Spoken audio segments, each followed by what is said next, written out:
many fantasy gamers struggle to identify the wide receivers they want to trade for in fantasy. They either get stuck on big name guys or they just don't know how to go about it. My process is we go after guys who are getting the workload but just haven't been productive with it yet. What I do in these videos is I use the spreadsheets, I filter sort them out, and I look for guys who are getting target share, lots of air yards, and just haven't been productive. In this video, we're going to cover 5 wide receivers who received a 20% target share or higher and produced 69 or less receiving yards in week 6. And the 5 wide receivers we're going to talk about today is right here, and we're going to do it right now. The first guy here on the list is Garrett Wilson. He scored 1.8 points this week and is averaging 10.8 PPR fantasy points on the year, but had a 29.4% target share. This was the Breece Hall game. Breece Hall went off. He blew up. Everybody's talking about him as the RB1 in Dynasty. This was his big game, but Garrett Wilson still got some goods. He is a hell of an asset for this team. He's had 5 targets and a 31.4% share of the air yards. Volume-wise, workload-wise, the counting stats are bad. The ownership percentages are good. 1 catch for 8 yards. When they have to pass it more, when Zach Wilson gets a little bit more anointed with this offense, this is a good situation for Garrett Wilson because he's talented. He's proven in some games that he can step it up.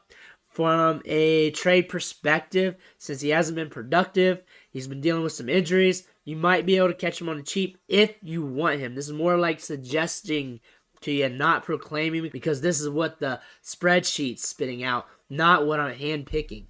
The next wide receiver we're going to talk about is Drake London, another rookie wide receiver, first-round draft capital, has a lot of talent. He scored 7 fantasy points in week 6, but has 11.6 PPR fantasy points per game on the year. Another big target share with 28.6.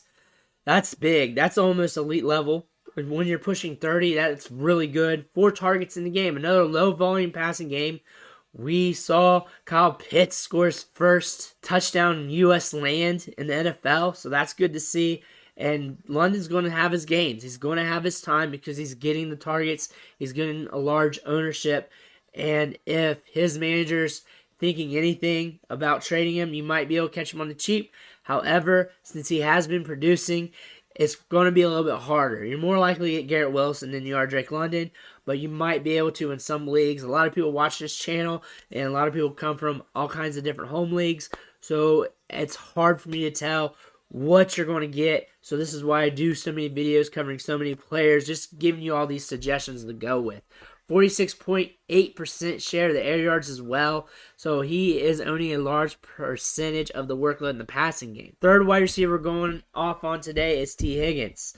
So I argue with the spreadsheet too on these videos, and I don't think Higgins is really a buy, even though the production is saying, hey, you might be able to catch him on the cheap, especially if his manager is feeling a certain way with what he did last week, but I don't think so. Coming back from an ankle injury, he is able to get you double-digit points in fantasy, especially in PPR, averaging 14.8 per game, 27.8% target share, 10 targets. That's all good, really. That's all good, and he's a high-end wide receiver asset. The spreadsheet says, since he didn't produce that much, catching 6 balls for 47 yards, still, I'm arguing with that. I don't think you're going to be able to catch him on the cheap, but if you can, take it. If you can, take it, but I just don't think it's happening.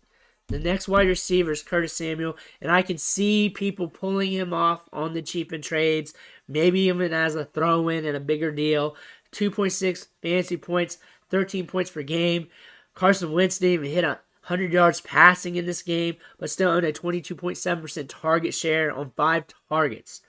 27.7% share of the air yards, so he's owning a large portion of the passing game still. He has speed to burn, and he is a guy that when the game script's flowing right and Winston's connecting, he eats. He is a value in a lot of leagues. He's a value in a lot of rankings. He's going to have his time and his moments. It's going to be hard to project when to start him, but maybe more in DFS in the right matchups. But he is a guy that if you need a wide receiver and you don't have much to give up, he might be a guy you want to go after. The last wide receiver I want to talk about today is Christian Kirk. Kirk has had a good season. He has had a lot of volume this year, averaging 14.3 PPR fantasy points per game, 12.8 this week, so not too bad. The Jaguars are just in some weird games, some weird game scripts, but a 22.7% target share this week on 5 targets. Another low volume game. That is the trend here. Is there are a lot of low volume games. A lot of wide receivers got snuffed due to the volume, but still had good target shares. 20 air yards, so short targets going his way. Still in a 23% share of the air yards. That is still solid. Caught 4 balls for 24 yards, but he did cross the goal line, so that helped his managers this week. If he didn't catch that touchdown, man, that would have been hurtful for a lot of gamers out there. But I'd rather have 12.8 than 6 point something. So that's good to see. I don't know if you'll be able to catch him on the low, but also there's not much sunk cost involved because he was late in drafts. He is on an offense that's kind of wonky and weird game scripts. There might be a chance that you're able to catch him on the cheap. My take on these players is Curtis Samuel's probably going to be your cheap value. You might be able to catch Garrett Wilson at a value, but you may not be able to trust the Jets, especially with Breece Hall stealing a lot of workload. I like Drake London, but I don't think you're going to catch him on the cheap. You're definitely not going to catch T. Higgins on the cheap. Christian Kirk could be interesting in some leagues, depending who you're playing with and depending on his fantasy manager. But that's what I got from this set of numbers here. I really like going over the numbers with you guys on these players and giving you these suggestions. These aren't really takes when I lay out these 5. There are guys from the spreadsheet, and then I give you my feelings and thoughts off that. It's all metric-based, and I feel like that's the best way since there's hundreds to thousands of people watching this. I'm giving a little something to everybody, and I do multiple videos like this a week, so you may want to hit the subscribe button. I'm going to have another video out tomorrow similar to this, covering the last 3 weeks for the wide receivers. That way we have a bigger sample size, and it will include the Monday night players because the Monday night game's going on right now. So we'll have more players in the pool to analyze and find some values on the trade market. But who are you trading for right now? Let me know in the comments. But make sure you hit that subscribe button on the way out. It's going to help you out for the rest of the season because I'm digging the numbers for you, trying to get you these suggestions, these plays that could help you off the trade market, the waiver wire. I'm just digging through everything. And then we also do film studies too every week. That way you get a good look at some of these young guys and what they're doing. But I want to thank you for watching, and I'll